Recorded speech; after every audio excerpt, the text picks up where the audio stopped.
Precioso Jesus, aos teus pés aqui estou, que eu poder.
Olá, já estamos aqui para a nossa quarta aula de História da Igreja e hoje nós vamos falar sobre os avivamentos e o seu papel na expansão do protestantismo. Isso aqui é um capítulo apaixonante da história da Igreja. Tá?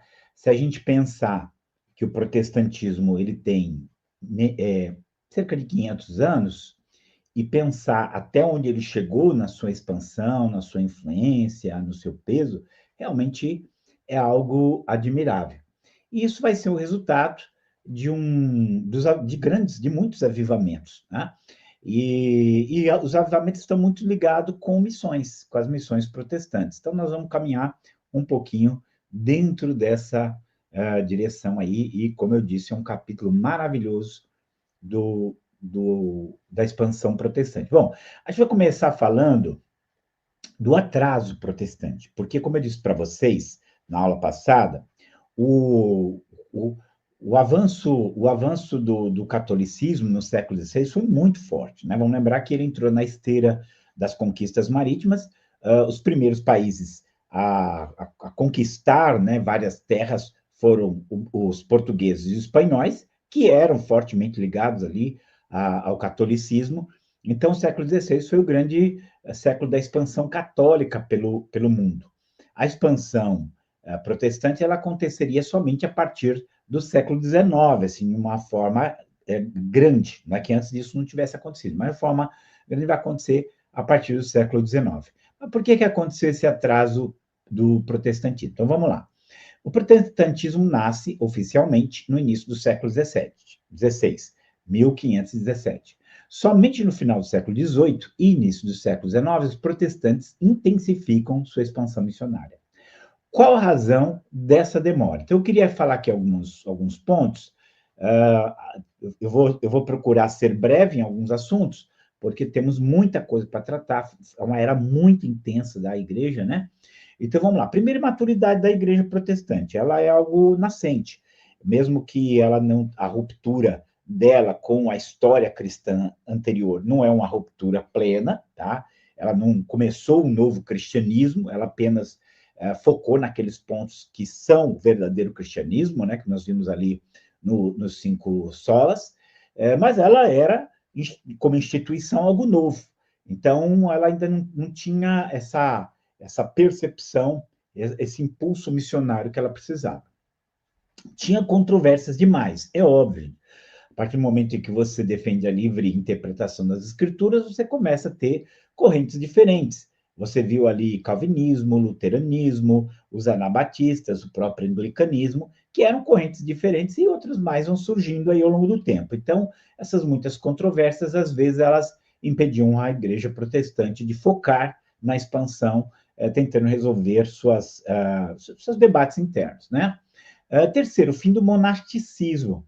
Como nós vimos lá na primeira parte da história da igreja, o monasticismo, ele era a força missionária da igreja durante ali 1000 anos. Então, os que faziam as missões eram os monges. O protestantismo, ele exclui a visão monástica, de uma vida monástica. Então, essa instituição, que era o mosteiro, né? Essa instituição que eram os monges, que eram os frades, eles eram missionários por natureza. E a partir do momento em que o protestantismo ele exclui esse tipo de espiritualidade, essa instituição, ele fica sem nada para pôr no lugar que possa focar na expansão. Então, queira ou não queira, hoje os missiólogos eles percebem isso, talvez de uma maneira mais clara, mas o fim do monasticismo contribuiu muito para a perda do impulso missionário no protestantismo. Depois você tem o caso da igreja ligada ao Estado, né? Isso dava a ela uma certa estabilidade, uma certa influência, um certo poder, mas também deixava ela inerte, porque o Estado em si não tem nenhum interesse que a igreja avance, né? Então, muitas vezes, a igreja ela foi tolhida no seu chamado missionário, no seu impulso missionário, justamente por causa da sua ligação ao Estado, né? Tanto que quem começa a dar Aliás, a gente pode pensar que quase todos os que tiveram impulso missionário, eles já não estavam conectados ao Estado, né? Então, tudo isso mostra que a conexão com o Estado foi um impedimento. Depois você tem a falta de uma teologia de missões. Então, você tinha, inclusive, pessoas que negavam a necessidade da grande comissão, de levar o evangelho a todas aos povos da terra, né? Você tinha isso. Então, você tinha uma teologia de missões bem elaborada. Vamos lembrar que a teologia, ela acaba sempre focando nesse ou naquele assunto, e alguns assuntos escapam. Então, missões foi um dos estudos, uma das coisas que escapou. Vamos pensar na perseguição católico-romana. A perseguição era intensa, então a igreja lutava para sobreviver, então era difícil se expandir, porque estava lutando para sobreviver. E a Guerra dos 30 Anos, que, como nós vimos aí, foi algo que concentrou, como eu posso assim, exigiu muito da igreja para sobreviver e impediu que uma visão melhor expandisse o evangelho. Para que o evangelho avance, você tem que ter uma certa estabilidade, né? Esses 30 anos aí foram anos que não houve essa estabilidade, então dificultou bastante o avanço da igreja, né? Então aqui só algumas razões por causa do que provocaram, né, o atraso missionário protestante. E aí eu ponho esse episódio, gente, porque esse episódio aqui do William Carey, que é o pai das missões modernas, ele estava na Igreja Batista no século XVIII. Então, assim, ó, as igrejas de então não aceitavam a ideia que consideravam absurda de levar o evangelho aos pagãos. Certa vez, numa reunião do ministério, William Carey, o pai das missões modernas, levantou-se e sugeriu que ventilassem este assunto: o dever dos crentes em promulgar o evangelho às nações pagãs. O venerável presidente da reunião, surpreendido, pôs-se em pé e gritou: jovem, sente-se. Quando agradar a Deus converter os pagãos, ele o fará sem o meu auxílio e nem o seu. Então vocês vejam aqui que hoje a gente olha assim, meu Deus, como que um líder cristão pode falar isso? Mas aí é onde eu digo para vocês, a verdade que nós tivemos foi a visão missionária da igreja, ela tem uma história antes de Carey e depois de Carey. Então, isso vale a pena você entender isso aí, porque mais tarde a gente vai trabalhar esse trabalho do William Carey, tá? Bom, fala um pouquinho sobre o fenômeno do avivamento. Esse fenômeno do avivamento é uma coisa muito comum dentro do evangelho protestante, principalmente de origem saxônica, quando fala alemão, inglês. Então, eles valorizaram muito esses momentos especiais. E quando a gente vai ver esses momentos especiais, realmente eles trouxeram para a igreja uma expansão, uma profundidade, um poder, uma compreensão muito grande. Então, não tem como você desvincular o crescimento da igreja, digamos, até mesmo a maturidade da igreja, sem esses momentos que nós chamamos de avivamentos, tá? Então, é uma coisa que vale a pena estudar, vale a pena conhecer, traz uma edificação, assim, para a nossa vida sem igual. Então, avivamentos são um fenômeno do cristianismo anglo-saxão que se espalhou pelo mundo com o movimento missionário. Os diversos avivamentos ocorridos, com suas características gerais e particulares, contribuíram para tornar o cristianismo protestante e principalmente evangélico em fenômeno mundial. Avivamento e missões caminharam juntos. Avivamento e missões caminharam juntos. Então vamos lá, vamos continuar aqui. Uma possível definição de avivamento. É difícil, tá? Você definir o que é um avivamento. Eu falo assim que eles tiveram características gerais e particulares, porque você começa a ver, e alguns avivamentos, alguns pontos, né, alguns princípios são comuns em todos os avivamentos, e alguns são particulares de cada avivamento. Mas eu fiz essa definição aqui que eu acho que ela pode nos ajudar.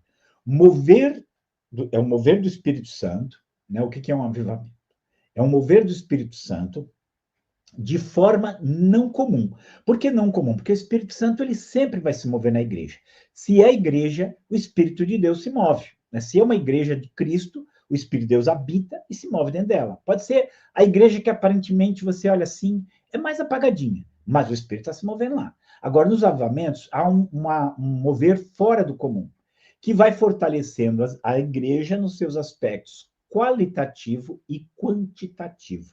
Então, o que eu quero dizer com isso? Eu quero dizer que a igreja, em termos de qualidade, ela cresce, porque ela se torna mais profunda em Deus, e quantitativo também, porque ela cresce. E esse crescimento qualitativo e quantitativo, ele causa transformações espirituais, morais e sociais. Então, foi isso quando você conhece a história dos avivamentos, que vale a pena, tá? Conhecer a história dos avivamentos. Isso é uma coisa, assim, muito preciosa. Então, eu vou falar de alguns avivamentos aqui, gente, e é óbvio que nós estamos trabalhando com síntese, né? Sintetizando algumas coisas. Cada um desses avivamentos tem a sua própria história, tem características maravilhosas, tem detalhes, assim, especiais. Nós vamos caminhando aqui para a gente conhecer um pouquinho desses avivamentos. Vamos começar pelo avivamento comum, tá?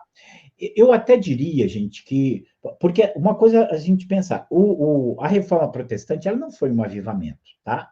Ela não foi um avivamento espiritual. Ela foi talvez uma correção teológica essencial para que pudesse haver um evangelho real crescendo. O primeiro compromisso da igreja não é pregar o evangelho, é ser digno de pregá-lo. E a igreja não era nem digna de pregar o evangelho, porque ela estava completamente fora dos padrões bíblicos de existência. Então, a reforma ela vai trazer de volta. Não estou dizendo que muitos reformadores não eram homens dedicados, muitos daqueles que seguiram ali não eram homens de Deus, mulheres de Deus, eram sim. Mas a necessidade de você conhecer algo mais profundo vai vir com o tempo aí a partir desse conceito. Então vamos lá, vamos começar com os puritanos aqui. Quem eram os puritanos, gente? O puritanismo não era uma denominação, mas um movimento dentro da Igreja da Inglaterra e das igrejas independentes que desejava maior pureza na igreja, no Estado e na sociedade. Queriam que a reforma iniciada antes fosse completa. Acusavam que a igreja inglesa, que era a igreja anglicana, havia parado em Roma e Genebra. Estavam insatisfeitos, porque ela havia se reformado apenas parcialmente, conservando ainda muitos elementos do catolicismo que consideravam contrários às escrituras. Então, veja só, quando a gente fala puritano, a gente está falando principalmente um grupo inglês, tá? Lembra disso? Que os calvinistas franceses chamavam huguenotes, os escoceses presbiterianos e os ingleses eram os puritanos. Então, o que acontece, gente? Lá em Genebra, você começa a ter um modelo de igreja chamando para um molde mais bíblico. A igreja anglicana, ela nasceu, mas ela tem muitos elementos, como eu posso falar, distintos dentro dela. Eu costumo brincar, dizer que a igreja anglicana é um ornitorrinco eclesiástico. Sabe o que é um ornitorrinco? Você não sabe se é um pato, você não sabe se é um castor, você não sabe se é um mamífero, se é uma ave. Então é muito estranho. E dentro da igreja anglicana, você tinha ali, ela foi protestantizada. Mas para os puritanos que queriam um retorno à Bíblia forte, firme ali, tirar os elementos que não fossem bíblicos, a igreja anglicana estava muito longe disso. O modelo deles era Genebra, enquanto que ainda tinha muita coisa de Roma ali na igreja anglicana. Então eles começam também a fazer pregações contra a igreja anglicana e começam a ser perseguidos pela igreja anglicana. Quem já leu O Peregrino, do John Bunyan, lembra que o John Bunyan, ele é o autor do Peregrino e que ele escreveu na cadeia. Por que ele estava na cadeia? Não porque quem pôs ele na cadeia era justamente o governo inglês, que tinha a igreja anglicana como sua religião oficial. E como o John Bunyan pregava contra a igreja, ou não tinha autorização da igreja para pregar, ele foi preso e passou boa parte da vida na prisão. Eu lembro que ainda falava assim, se você parar de pregar, a gente te solta. E o John Bunyan dizia, se vocês me soltarem hoje eu começo a pregar de novo. Então, você teve vários grupos que começam a surgir e que são independentes da igreja anglicana e que a criticam porque ela não é suficientemente bíblica. Então, você tem os congregacionais, você tem os batistas, você tem os quakers, você tem vários grupos que eles começam a se afastar da igreja anglicana ali e começam a protestar contra várias coisas que acontecem. E, por isso, eles vão ser perseguidos. Vamos lá, continuar. Como é que continua essa história? Devido à sua oposição à igreja anglicana, os puritanos foram perseguidos. John Bunyan, autor do livro O Peregrino, é um exemplo dessa perseguição. Devido a essa perseguição, muitos emigraram para as novas terras da América, como judeus em direção à Terra Prometida. O navio Mayflower, Flor de Maio, tornou-se um símbolo dessa migração e das sementes da nova nação. Então é muito interessante, e aqui eu quero já dar um gancho aqui para você, gente. Se você pensar na criação dos Estados Unidos, foi algo assim, uma obra de Deus. Porque o pessoal, os que estavam indo para lá, para eles, a visão dessa é a terra que Deus nos deu, nós vamos ser livres aqui. Eu até, como essa história é longa, mas tem alguns detalhes que eu gosto. Vamos lembrar que os Estados Unidos foi, durante muito tempo, a grande força missionária do mundo. Tá?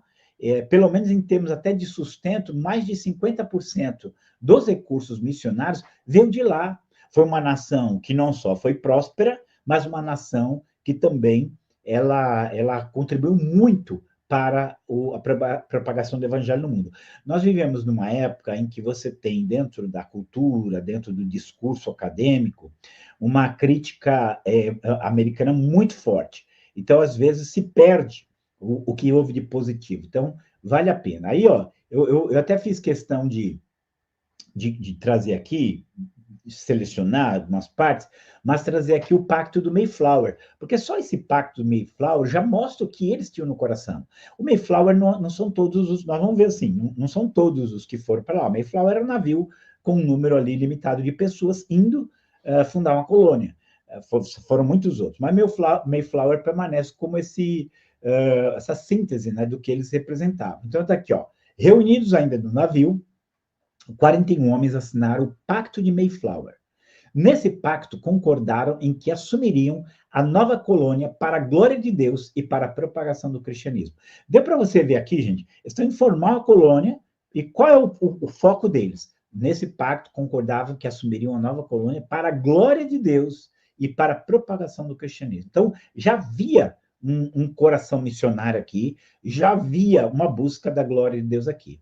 Eles se dispuseram a criar leis que fossem boas para o público em geral, insistindo na solidariedade no grupo e na renúncia de interesses pessoais. Mayflower foi o famoso navio que, em 1620, transportou os chamados peregrinos do porto de Southampton, Inglaterra, para o Novo Mundo. Inclusive, quando você tem um quadro famoso, assim, de um pessoal como se estivesse fazendo um piquenique ao ar livre, que é um quadro que foi famoso sobre o Thanksgiving Day, né, que é o Dia de Ação de Graça. E o Dia de Ação de Graça, ele representa esses peregrinos que sobreviveram ao primeiro inverno. Então, eles fazem esse culto de agradecimento a Deus por ter sobrevivido, e esse culto permanece até hoje, né, como um elemento aí de gratidão a Deus. É curioso, gente, porque é muito forte os Estados Unidos, quem acompanha aí, né, a nossa filmografia é bem americana, né? E a gente vê muito a celebração do Dia de Ação de Graça. E eu sempre pergunto por que a celebração do Dia de Ação de Graça não vem para o Brasil e o Halloween vem, né? Para a gente pensar nas questões espirituais aí. Mas vamos lá, gente. Então, esse aqui é o orçamento. E, ó, dá uma olhada aqui agora. Algumas, só para você lembrar, os Estados Unidos, hoje são 50 estados, mas ele não começa com 50 estados, ele começa com as 13 colônias. E olha aí, quem formou essas colônias? Você vai ver que eles eram puritanos, eles eram protestantes, eles estavam envolvidos ali com o cristianismo. Então, não adianta você querer negar, mas toda aquela terra ela foi plantada numa visão assim bíblica muito forte, né? Então vamos lá, Massachusetts foi fundada pelos peregrinos do Mayflower. Deixa eu só aumentar aqui. New Hampshire também foi colonizada pelos puritanos. Rhode Island, fundada por Batista, que Roger Williams é o fundador, né? New York, colonizada por presbiterianos escoceses. Pensilvânia, fundada pelos Quakers. Connecticut, fundada por puritanos, vindos de outras colônias. Também um pastor inglês se estabeleceu com a sua congregação na parte sul da colônia. Só para aqui uma curiosidade para vocês, quem eram os Quakers? Os Quakers, você deve conhecer eles da aveia Quaker, né? Eles eram cristãos, é um grupo cristão. Só que os Quakers, Quaker significa tremedores, porque eles eram, eu brinco que eles eram o sapatinho de fogo da época, né? Então eles tinham aquele culto bem, como assim, bem avivado, né? Às vezes tremiam ali, então apelidaram eles de Quakers, né? Tremedores. E eles fundaram, eles chama Pensilvânia porque o líder deles, que era o William Penn, o governo da Inglaterra devia um dinheiro para o pai dele, então ele fala assim, já que vocês não vão pagar, me dá terras lá na América. Então ele planta o movimento Quakers ali na América e a terra passa a se chamar Pensilvânia. Mas vocês viram que tudo aqui é fundado por cristãos protestantes, né? Ainda aqui, ó, New Jersey, colonizada por presbiterianos escoceses, Maryland, que era em honra à Rainha Maria, né? E era católica por natureza, e sim, ó, apesar da grande presença de católicos, logo a igreja anglicana se tornou a igreja oficial ali também. Logo, diversos missionários foram enviados para lá. Delaware foi uma colonização luterana, e Virgínia, administrada inicialmente pela igreja anglicana. Um número cada vez maior de puritanos migrou para lá. Então, os Estados Unidos já nascem com esse selo protestante, bíblico, de querer a glória de Deus, de querer que o evangelho seja expandido. Então, isso é muito precioso, gente. Precioso mais do que a gente possa imaginar, né? Mas vamos lá. Agora vamos, já tudo aqui um pouco dinâmico, mas vamos lá. O avivamento pietista. Bom, de pietista vem daqui de piedade. Piedade, nós temos dentro do nosso vocabulário, ela sofre uma mudança, como se piedade fosse misericórdia ou dó. Acabou sendo isso, mas a piedade, na verdade, tem a ver com devoção, né? Então, o que é uma pessoa piedosa? É uma pessoa devota, uma pessoa consagrada a Deus, uma pessoa que tem um coração voltado para Deus. Ela vem da palavra grega eusebia, que significa boa adoração. É uma palavra que vai aparecer constantemente ali nas epístolas pastorais. Então, o que é o movimento pietista? É um movimento que vai acontecer dentro da igreja luterana, né? E que vai ter um grande impacto na Europa, vai ter um grande impacto no mundo. Inclusive, a gente pode dizer assim que nós herdamos muitas coisas do pietismo, né? Não foram poucas, não. E é muito interessante porque quando você vai ver as propostas do petismo, é a coisa que para nós é normal hoje, mas que na época não era. Entenda assim, ó.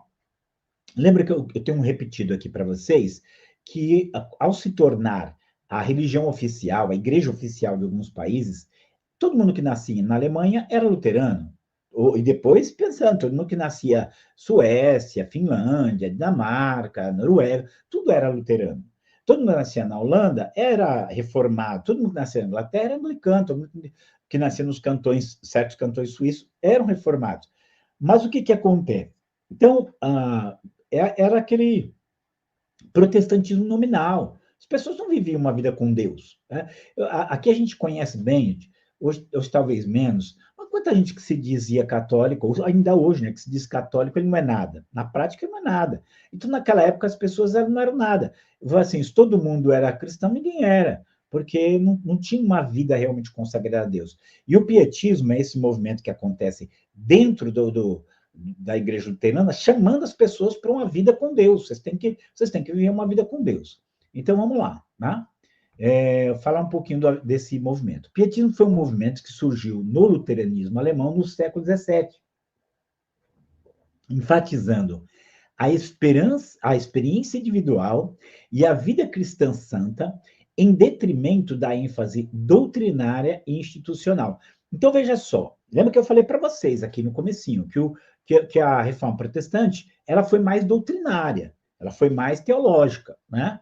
E aí você tinha a igreja luterana, a instituição da igreja luterana, e o que para as pessoas era?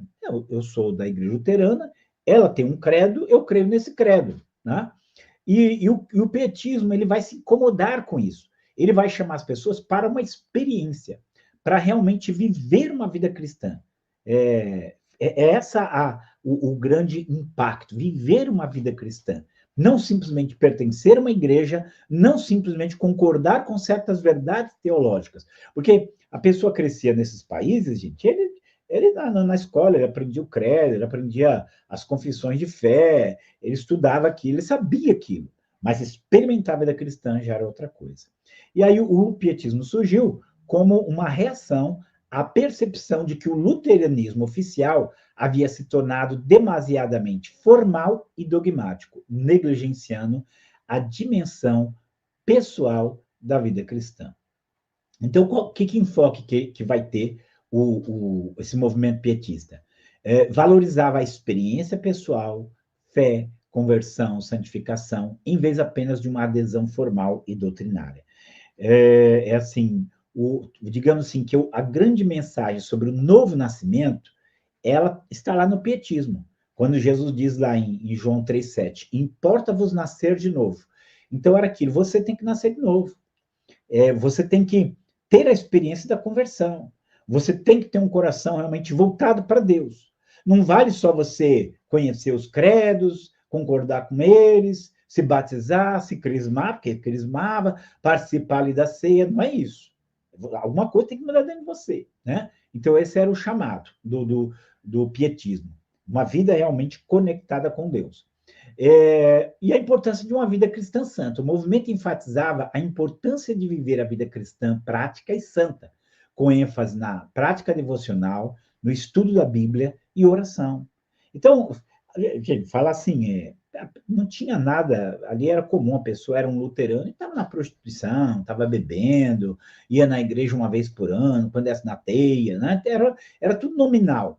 E agora o pietismo chama, não, se você é um cristão, você tem que viver como um cristão, né? Você tem que viver uma vida santa, você tem que viver uma vida dedicada a Deus. Então, assim, hoje nós temos esse chamado para uma vida santa, para oração, para conhecer a palavra, mas não era assim não, tá? Não era assim antes do pietismo, não. Dentro do luteranismo, você podia até ter um ou outro que fosse um pouquinho mais consagrado, mas a grande maioria não era. E onde não houve uma ação do pietismo, a coisa continuou nominal.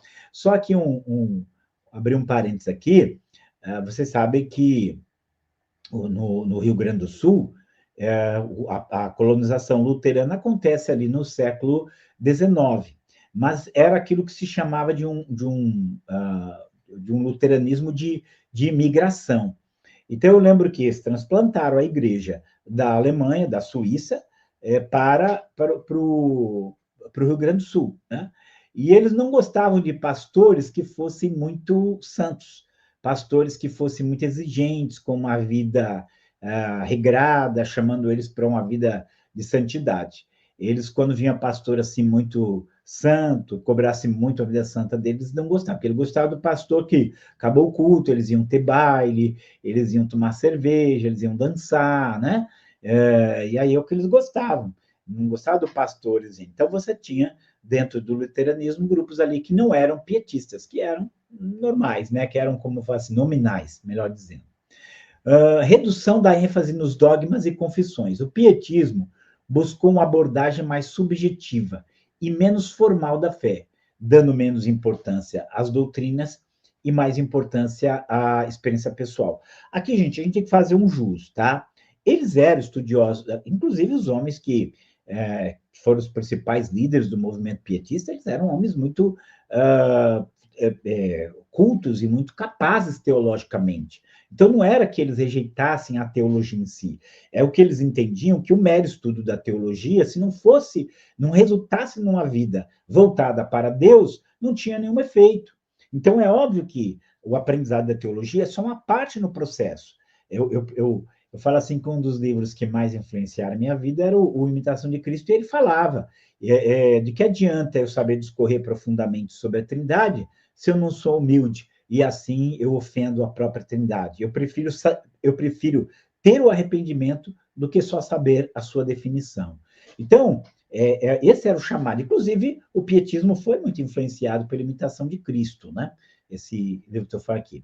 Bom, abertura à expressão. O pietismo valoriza a expressão religiosa dos sentimentos e emoções, em vez de uma abordagem mais racional e intelectual. Então, assim, não tinha isso de...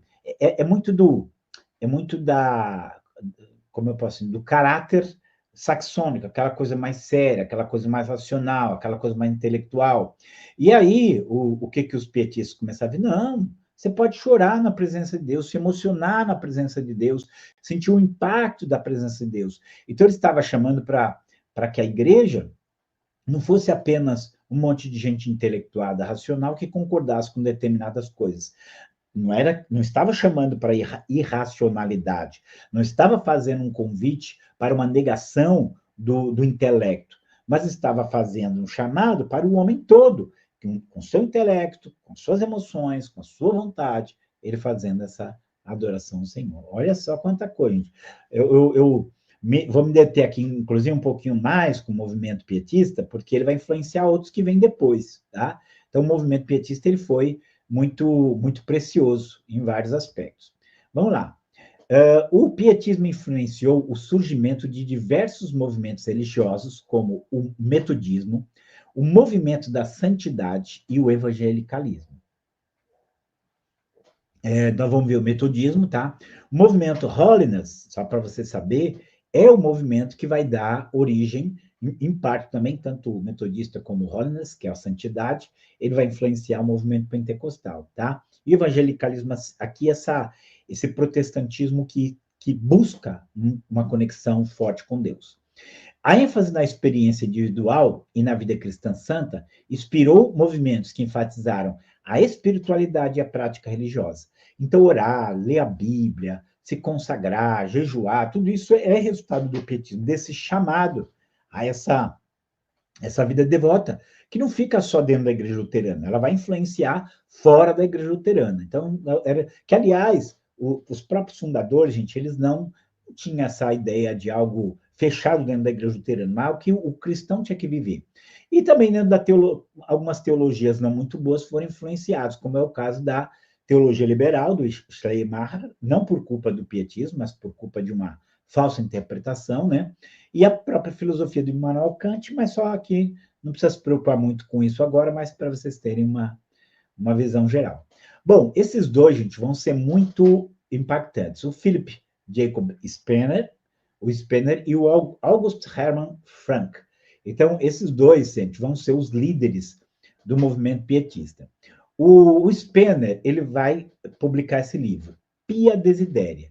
Pia Desideria significa desejos piedosos. Eu sempre, desde que eu comecei a estudar a história da igreja, né, eu vi esse livro, Pia Desideria, e a minha curiosidade, eu quero ler o Pia Desideria. Eu consegui o Pia Desideria e fui ler o Pia Desideria. E o que o livro fala? O que esse livro Desejos Piedosos fala? Que o cristão ele tem que ler a Bíblia, que o cristão ele tem que se afastar do pecado, que o cristão tem que orar, que o cristão tem que temer a Deus, que o cristão tem que amar a Deus, que o cristão tem que adorar a Deus. Você fala assim, mas isso é óbvio. É óbvio agora, gente.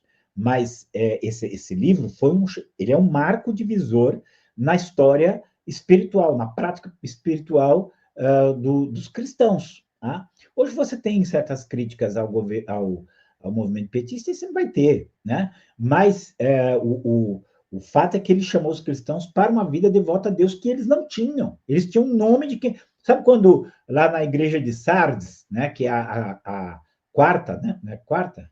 É a quinta igreja, que fala assim, tens nome de quem vive, estás morto? Estás morto? É o que tem lá, era o que era a igreja naquela época. E o pietismo veio para dar esses novos ares, essa força, né, para que a igreja se levantasse e cumprisse o seu papel. E o Frank, gente, eu tenho até uma frase dele que eu gosto muito, ele vai liderar a reforma na Universidade Yale e ele vai se tornar um centro importante do pietismo. Olha, o August Hermann Frank, ele foi um homem, assim, extraordinário. O que ele fez, assim, com a vida dele, ela realmente foi um impacto muito grande em vários sentidos. É algo, assim, maravilhoso conhecer a história dele. E o pietismo vai influenciar pelo menos 2 homens marcantes na história da igreja desse período. Um deles é o John Wesley, tá? Que vai fundar o metodismo, a igreja metodista está aí até hoje, foi influenciado pelo pietismo e pela ideia de experiência religiosa pessoal. Lembre-se que o John Wesley, ele era anglicano, e ele vai ser impactado pelos moráveis, como nós vamos ver, tá?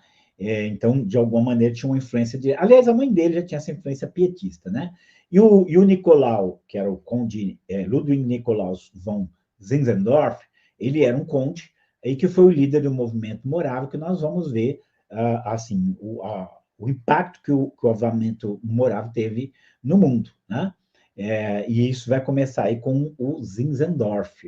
A gente vê um pouquinho da influência. Aliás, o Zinzendorf ele é influenciado direto pelo Frank, porque ele estudou lá. E lá ele foi muito impactado. a vida do Augusto Frank foi assim uma coisa que deu um impulso muito grande para o Zinzendorf. Nós vamos ver por quê, né? Mas vamos lá. Só para a gente resumir aqui um pouquinho o impacto pietista, o August Frank, ele deu os primeiros passos para missões. Inclusive, a Dinamarca, ela queria mandar missionários lá para a Índia, e quem vai fornecer os missionários vai ser o Augusto Frank, vai treinar eles, mas você tinha já muitos outros que ele vai ali incitando. Não era ainda uma força missionária muito grande, que só vai começar um pouquinho mais para frente, mas já tinha um impacto ali.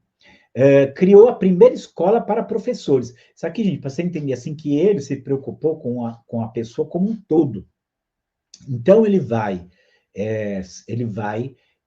se preocupar em ensinar. Lembra que eu falei para vocês que o protestantismo ele teve uma preocupação muito grande desde cedo de educar as massas. Então, não era só a educação de uma elite, como era comum no catolicismo, como foi a estratégia dos jesuítas, mas os protestantes sempre tiveram essa preocupação com a educação geral, né?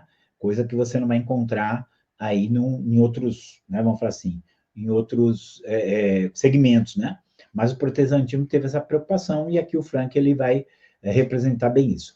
Ele produziu Bíblias a custo baixo e a popularizou, porque, vamos lembrar de novo, o protestantismo é um chamado para ler as escrituras. E aí o Frank, o que ele faz? A Bíblia era caro, ele cria uma sociedade bíblica, consegue produzir muita Bíblia em custo baixo. Gente, ele distribuiu milhões de Bíblia. Então, assim, é um impacto muito grande aqui. Talvez ele trouxesse nele já toda essa raiz do que se tornaria o protestantismo no mundo. E ele chamou a igreja de um cristianismo nominal para uma vida piedosa, para uma vida de verdadeira adoração, de verdadeira consagração a Deus. Foi isso que ele fez. E aí tem essa frase dele, que ele resume todo o projeto pietista em 12 palavras.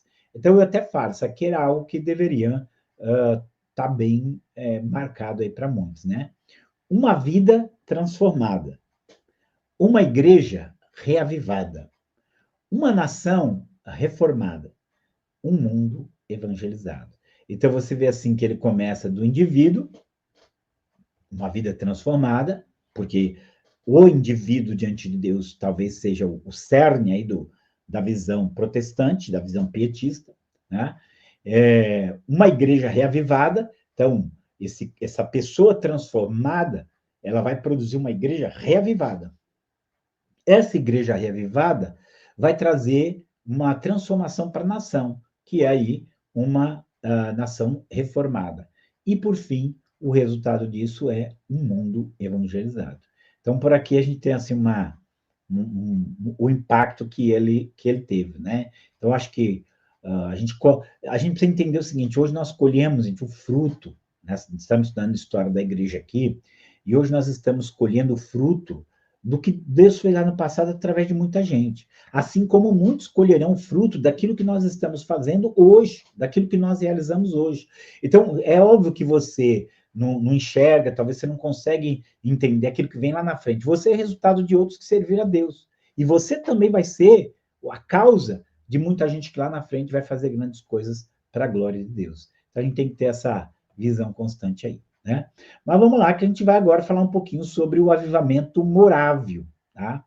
Bom, gente, assim, olha, eu não tenho palavras assim para falar para vocês, porque essa parte aqui é uma parte muito apaixonante da história da igreja, e a gente não pode deixar de falar da igreja Morávia. Morávia, a Morávia era uma região, pega um pedaço da Alemanha, um pedaço da antiga Tchecoslováquia, né?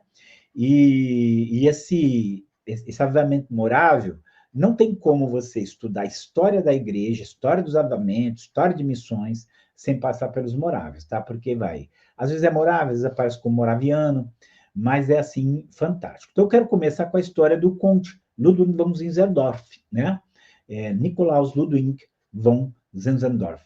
O Zinzendorf, gente, ele se converteu com 4 anos de idade. Ele conta que ele estava no colo da sua avó, acho que era a avó dele que levava ele para a igreja, a mãe tinha morrido, o pai casou de novo e foi criado pela avó e pelas tias. E levava muito pela igreja. Ele diz que ele lembra, 4 anos de idade, que ele estava na igreja e ele orou e disse: Senhor, eu quero usar minha vida para te servir, né? E ele realmente foi sempre uma criança muito voltada para as coisas de Deus. Só que ele era um conde. É uma coisa que talvez a gente nem sabe hoje. Ele era da nobreza. A nobreza, ela não se envolvia, assim, pensar num nobre daquela época, se tornar alguém envolvido com coisas da igreja, tipo um pastor, tipo, não era. Na mentalidade da época não tinha. Então, na tradição dele, tradição de nobreza, o Zinzendorf ele ia ser um embaixador, ele ia ser um diplomata, um chanceler, qualquer coisa, mas ele não ia ser um homem de igreja. Então, para ele sempre foi um tormento muito grande, porque ele amava muito assim o Senhor.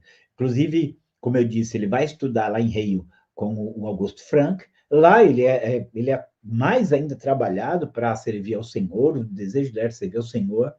E só que isso significava enfrentar a família de uma maneira que a gente nem imagina hoje, né? Aí o que acontece? Quando ele se forma, ele tem 18 anos, ele vai passear pela Europa e vai em Paris. E lá em Paris ele vê um quadro, ele está passando numa galeria de arte, e lá tem um quadro de. Esqueci agora o nome do autor, mas o quadro se chamava Et Homo, Eis o Homem. E nesse quadro tem uma imagem de Jesus crucificado, e embaixo está escrito assim: Morri por ti na cruz. Que fazes tu por mim? Então, aquilo impacta ele. Morri por ti na cruz. Que fazes tu por mim? Inclusive, tem um hino, né? Com essa fala. E aquilo impacta a vida dele assim, e a vida dele nunca mais foi a mesma. Porque a partir daquele momento ele decide que a vida dele vai ser consagrada plenamente ao Senhor. E ele vai pagar o preço para isso. Então, o que ele faz, né? Ele era um homem rico, ele era um homem de posse, ele era um nobre, né? E ele tinha umas terras lá na Morávia, e ele pega, então, convida vários cristãos de vários lugares a vir para aquela terra. A terra, o nome aqui é difícil de pronunciar, porque é alemão, gente. É Ernut. Ernut.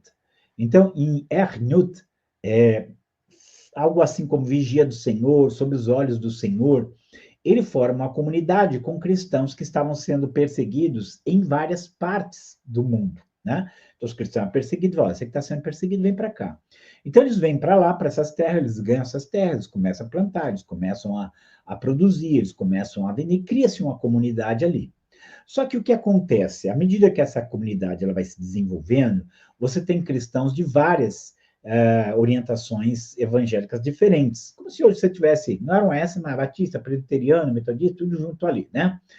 E aí começa, então, a haver conflitos, e conflitos muito graves, graves assim que chega um momento, o Zinzendorf, ele acha que ele fala, eu falhei, né? Eu falhei em alguma coisa, tem alguma coisa que né, não fiz de certo.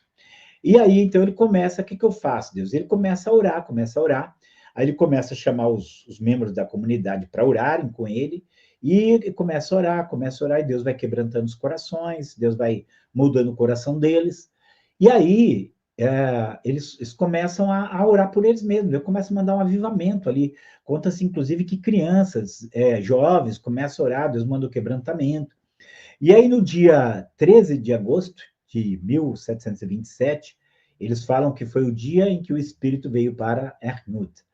E acontece algo sobrenatural lá. Foi uma presença de Deus assim, tão poderosa. Ó, eu quero até que você preste atenção nisso aqui. Ó.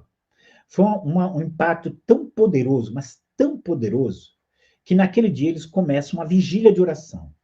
24 horas por dia. 7 dias por semana.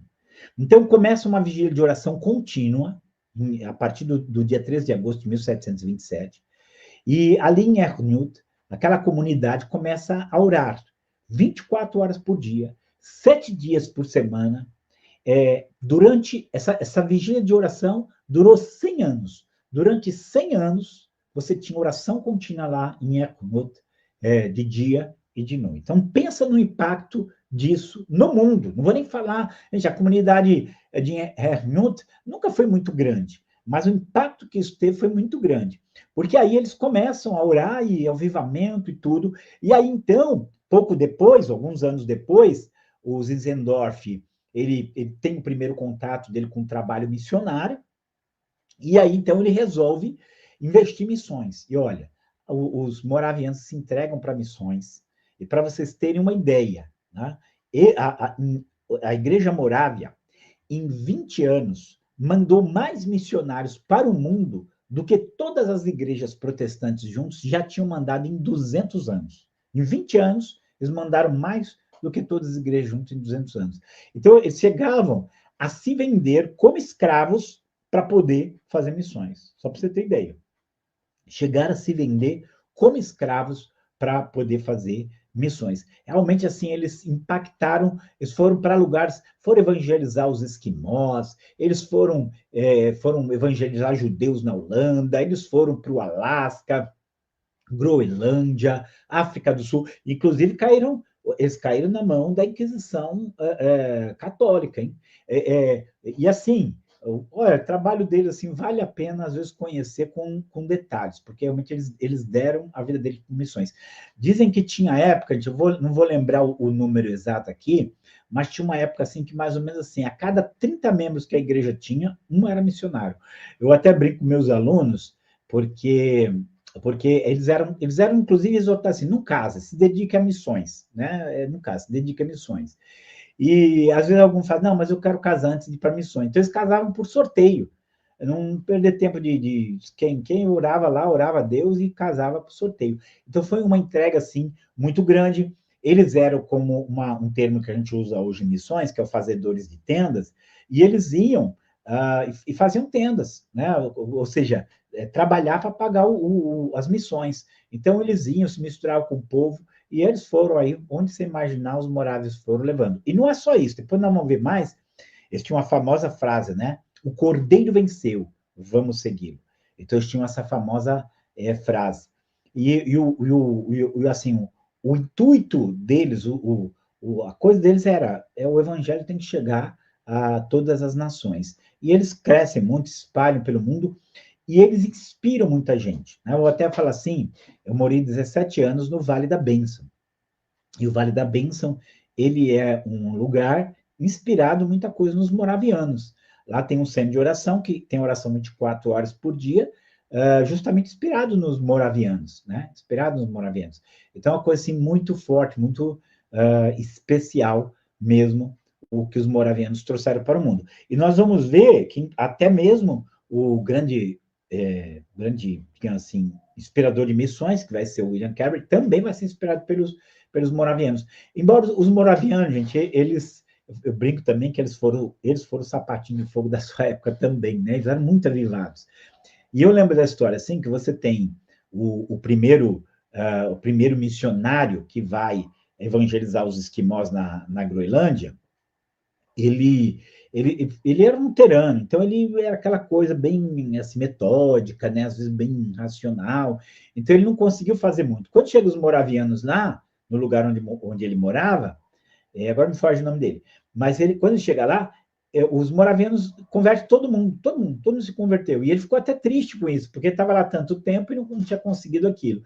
Então os morávios, eles tinham esse avivamento, esse fogo que foi bem impactante, tá? Nem tudo é perfeito, a gente tem que entender isso.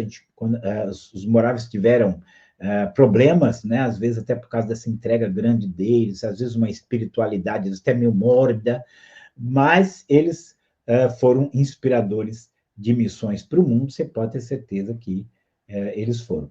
E vamos falar da influência de John Wesley, que a gente já vai começar aqui sobre o avivamento metodista. Então, nós vamos falar sobre o avivamento metodista. Bom, eu vou também aqui fazer eu vou fazer aqui um resumo do John Wesley. O John Wesley, a mãe dele era de origem puritana, né? Então ela chama os filhos desde cedo a ler a Bíblia, a orar, eles aprendem isso muito cedo, né? O John Wesley, se eu não me engano, a mãe dele teve 16 filhos, se eu não me engano, e ela orava e lia a Bíblia para todos eles, né? Então ele foi desde cedo uma pessoa muito consagrada, muito dedicada. O apelido de metodista vem porque ele era muito metódico naquilo que ele fazia. Eu até, assim, é muito interessante que os metodistas, eles eram orientados a dividir o dia em 3 partes. Uma para orar, um terço para dormir e se alimentar, uma parte para orar, estudar as escrituras, e outra parte para pregar e dedicar às pessoas. Então, eles eram bem metódicos realmente nesse sentido. O nome que foi dado para eles. E aí John Wesley cresce e ele vai como missionário para a América. Ele é inglês, tá? Então ele sai da Inglaterra e ele vai para a América. E lá ele foi muito frustrado. Inclusive eu indico aqui um livro, um filme. Aliás, vou indicar para você agora, não pôs esse filme, mas vale a pena você ver esse filme. Chama-se Um Coração Aquecido. Você encontrar esse filme, é um filme que conta um pouquinho da história do John Wesley. E ele vai para a América e lá ele acaba se frustrando muito. Eu vou até falar aqui, né? Por que ele se frustra? Porque ele gostou de uma moça e fica noivo dessa moça. E o pai dessa moça era muito rico e gostou muito, porque ele era um homem piedoso, consagrado, né? Mas eu acho que ele ficou com medo de casar e ele desiste do noivado. Isso lá foi uma coisa muito ruim, né? E trouxe para ele muitas críticas, até que ele não aguenta, ele não suporta. Então ele volta para a Inglaterra e volta muito frustrado. E na viagem acontece uma tempestade, e nessa tempestade ele estava com medo de morrer, né? O navio quase afundando. E nessa tempestade você tinha uma família de morávios cantando, fazendo culto no meio da tempestade lá. E aquilo deu um impacto muito grande no coração do John Wesley, que ele vê aquela capacidade de adorar em meio àquela aflição, e ele vê que eles tinham uma coisa diferente. Quando ele chega na Inglaterra, ele vai assistir um culto morável na rua Aldersgate, fica muito famosa dentro da história do metodismo. Essa história é muito famosa, porque lá na rua Aldersgate ele tem uma experiência que ele descreve como o coração dele sendo aquecido. E a partir dali, a vida dele espiritual muda. E ele começa, então, uma pregação ao ar livre, tudo quanto é lugar. Tem o Carlos Wesley, que é o irmão dele, o George Whitefield, que também vai ser um grande pregador, e eles vão fazer um verdadeiro avivamento na Inglaterra. Eles começam a pregar para... Olha, vou falar algo aqui, ó, vou até dar uma paradinha aqui, gente, para só falar. Isso aqui é importante, gente. O que o avivamento metodista produziu na Inglaterra e no mundo, né? Nós temos que conhecer. Eu estou dando aqui uma pitadinha, mas tinha que ser objeto de escola. Quando você estudasse história do mundo na escola, tinha que estudar o metodismo. Por quê? Porque você sabe que a Revolução Francesa, ela trouxe mudanças para o mundo, e às vezes ela é ensinada como algo bem, mas ela redundou em muita morte, em terror, em crueldade, em ditadura. Então foi uma coisa, a Revolução Francesa, ela trouxe com ela um impacto muito negativo. Quem conhece mesmo sabe. Agora, na Inglaterra, era para ter acontecido pior, porque lá, gente, a Revolução Industrial ela começa na Inglaterra, você tinha muito pobre. Sabe quando você vê os filmes do Chaplin, que você vê ali aquela pobreza grande do lado das grandes fábricas? É mais ou menos isso aí. Aí você assistiu o filme Oliver Twist, que é um romance do Charles Dickens, você vai ver também como a vida era difícil, tudo. E o John Wesley, com a pregação dele, ele impediu que uma revolução sangrenta acontecesse lá na Inglaterra, porque as pessoas começam a voltar para Deus. Você tinha os mineradores de carvão, gente, o Wesley ia lá para pregar para ele, muitas vezes levou pedrada. E assim, então, Wesley era um homem tão santo que às vezes as pessoas ouviam a pregação dele, choravam, caíam de joelho no chão. Aqueles mineradores de carvão, que normalmente eram homens brutos, eles começavam a chorar, e às vezes eles estavam com a cara assim, cheia de fuligem, e eles choravam tanto que aquela fuligem assim, virava uma lama no rosto deles, sem ficar chorando de arrependimento, de quebrantamento diante de Deus. Então, assim, e ele fez um trabalho assim, para ajudar as pessoas, gente. O trabalho social do Wesley era um negócio espetacular. Outra coisa que o Wesley fez, que foi muito positivo também, ele trabalhou muito com leigos. O que eram os leigos, gente? O leigo é o que não tem uma formação teológica profunda, né? Então, no metodismo, quem pregava não tinha, às vezes, uma formação, estudava. Já vou avisar que estudava, porque assim, é um estudo do movimento metodista, é um negócio fantástico, tinha que estudar. Hoje, um dos maiores apologistas do mundo, que que é o William Lane Craig, ele fala como funcionava ali dentro do metodismo esse chamado. E o Wesley chamava eles para estudar, mas acima de tudo, para serem homens de oração, homens de ação, pregando, levando o evangelho. Gente, o metodismo, ele fez uma verdadeira revolução. O lamentável que eu às vezes tenho é que nem todo mundo, nem todo mundo tem esse conhecimento, que era um conhecimento que você tinha que estudar na escola, isso aí, tá? Nós tínhamos que aprender isso na escola. O movimento metodista foi um impacto, né?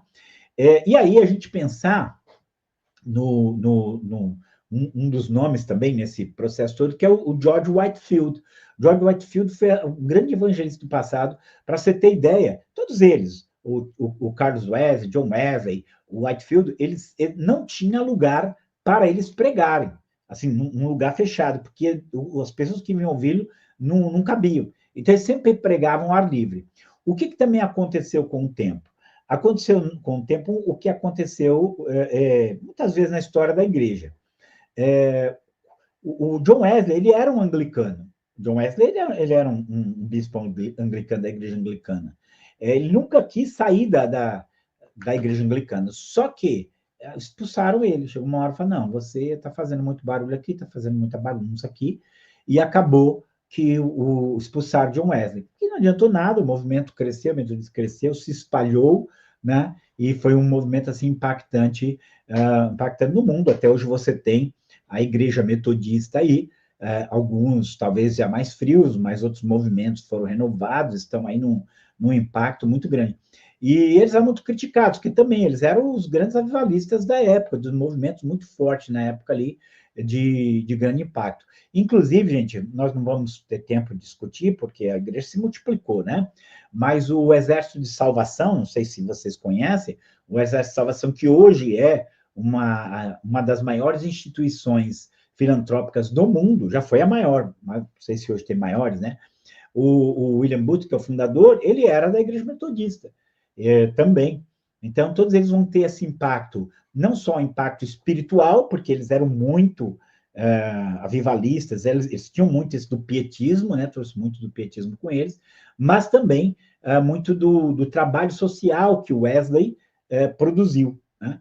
Então, isso é só um dos frutos que eu estou citando aqui, que é o Exército de Salvação, vai nascer a partir do metodismo, tá? Aqui, gente, ó, dou uma dica de livro para vocês, se você sempre dando. Eu amo esse livro. Tem livros que vários livros eu li várias vezes, né? Mas esse é um que eu li duas e eu quero ler a terceira e a quarta, porque é muito bom. Wesley Duell, que é o autor, ele é praticamente um historiador de avivamentos, tá? Então, vale a pena, assim, que você tiver de literatura, ele vai trazer muito sobre o avivamento. Então, é um livro que vale a pena, se você conseguir esse livro, vale a pena você lê-lo. E aqui a nossa, ó, estamos avançando aqui, gente, a gente já está aí, ó, aqui nós temos o Avivamento Morável, 1727, William Carey na Índia, até deu uma avançada, que é Avivamento Pentecostal, Lausanne. Então, isso aí são coisas que nós vamos ver aí daqui para frente. Mas eu espero que você já tenha visto, assim, tudo aqui dessa maneira resumida, mas sabe quantas pessoas se convertem aqui, quantas pessoas estão vindo para o Evangelho, o quanto a igreja está sendo desafiada. Não estou dizendo que tudo é perfeito, que não houve falhas ou problemas, claro que houve, gente, mas se hoje nós temos o evangelho nos quatro cantos da terra, se hoje nós temos várias pessoas conhecendo, se nós temos quantos bilhões de Bíblia aí chegando no mundo inteiro, pode ter certeza que esse período é um período impactante, poderoso dentro da igreja. Ok? Então, que Deus abençoe você e até a nossa próxima aula de História da Igreja.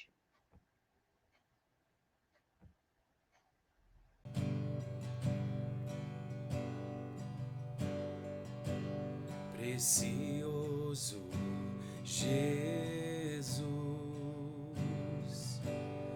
aos teus pés aqui estou.